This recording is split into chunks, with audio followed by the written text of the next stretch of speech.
Hey, Kevin Coy here from selfreliantlife.com, Kevin's Micro Homestead. Check them out.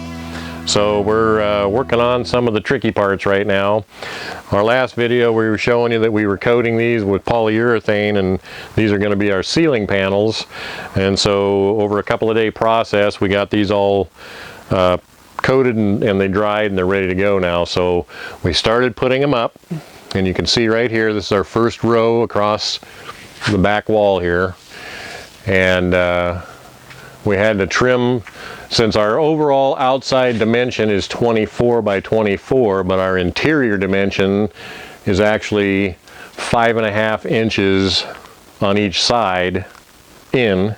We had to cut 5.5 inches off these sheets so that they would land out here on this stud. We want to line all our seams up as we're going through so that we can trim them out properly. So the first one got cut a little short to here.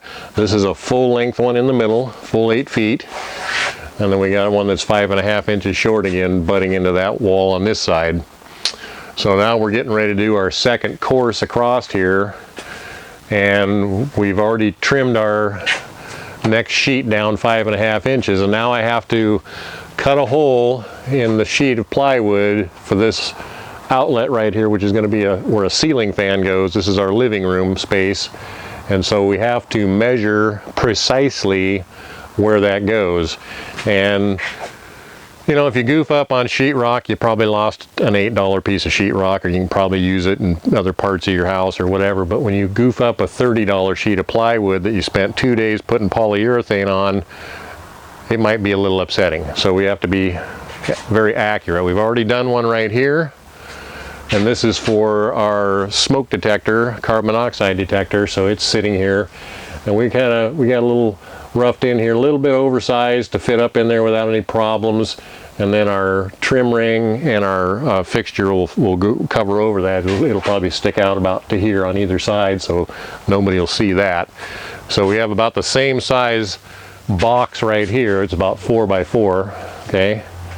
And so we want to make sure that we measured from that wall over to here, and then we measured from the edge of that sheet over, and then we centered that on our spot. Now the tricky part is, if you're dyslexic like me, you have to remember that you're going to turn this sheet upside down when you put it up. So you have to make sure you put the hole in the right place so you don't get confused and wind up goofing up. Okay, so what I did was I transferred my measurements onto this sheet, and this far end down here is the sheet, the end that's going to go up against the wall where the window is. So we came up to here, and then we went 4 inches, and we gave ourselves about a 1/4 inch overall over the hole here on this. And then we did the same thing coming from this edge, which is going to be against that side of the next course. Measured over to here, gave ourselves about 4 1/4 inches where it's a 4-inch hole for the box, and made our marks.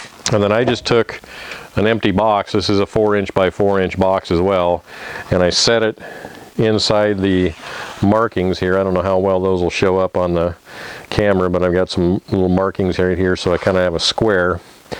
And then I went ahead and centered that in there, and I traced around it, and now I have my hole. Then I went ahead and measured again to make sure I got plenty of room and I'm accurate so that the outside edges of this ring line up. And then I'm actually going to wind up trimming right around the outside of that and just give myself a little bit more space.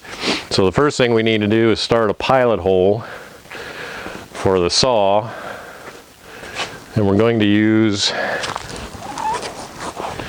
a jigsaw to cut this out. And we have to be careful, obviously, because these sheets of these veneers are very thin on here, and this is easy to scuff and scratch with the polyurethane on it. So I'm going to use a spade bit in my drill, and I'm just going to get right on the edge here and give myself a pilot hole. And this is pretty sharp, and it goes through here real nice. It's going to blow out the back side, which is up against the insulation, and that's not a big deal.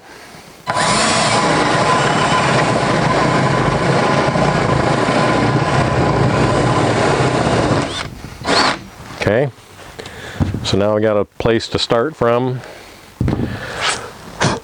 Got to see my marks, and then I'm just going to put my jigsaw in here and go ahead and come around this circle, nice and slow and easy. And then hopefully when I get done, I've got a hole big enough that when I flip this sheet over and put it on my head with my wife on one end and me on the other, I can tack this up on the ceiling and it'll go over that outlet box without any problems.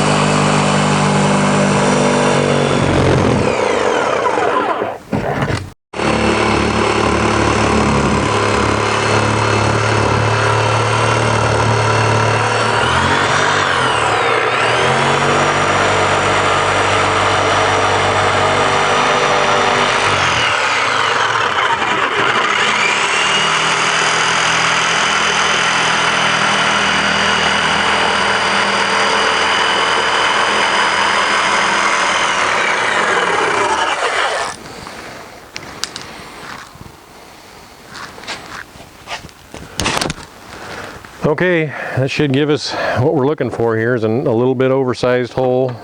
So I got a little bit of wiggle room to get up there on the ceiling and lay this over that outlet box, and then we can go ahead and tack it up. And what we're doing is we're using a 15 gauge finish nail.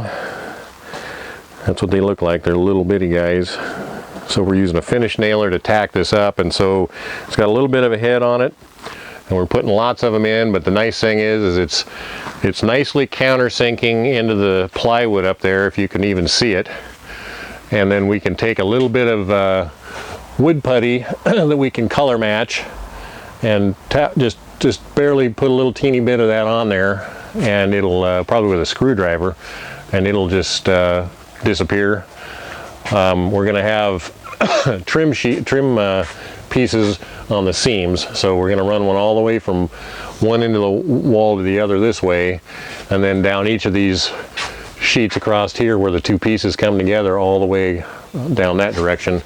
And so they'll have a nice effect. It'll be symmetrical, and we're going to decide whether we want to do a contrasting color and make it look like a little bit of a beam and kind of celebrate it, or if we're going to do another polyurethane piece so that it kind of blends in and isn't as noticeable. We haven't decided which way we want to go with that. So we're going to go ahead and flip this sheet over and get in position here. We got our ladders over here, and we're going to set the sheet up, and hopefully we're going to line up over that hole and not blow a $30 sheet of plywood. So anyway, that's the game plan right now. We're running our next course here. We got enough sheets to do 3 courses, which is going to take us about over to here, and that'll get all these sheets out of our way. We've got 9 of them in here, and then we're going to go ahead and stop and do the floor. We're going to acid stain the floor and clear coat it, and then we're going to come back in with another 9 sheets of these and varathane them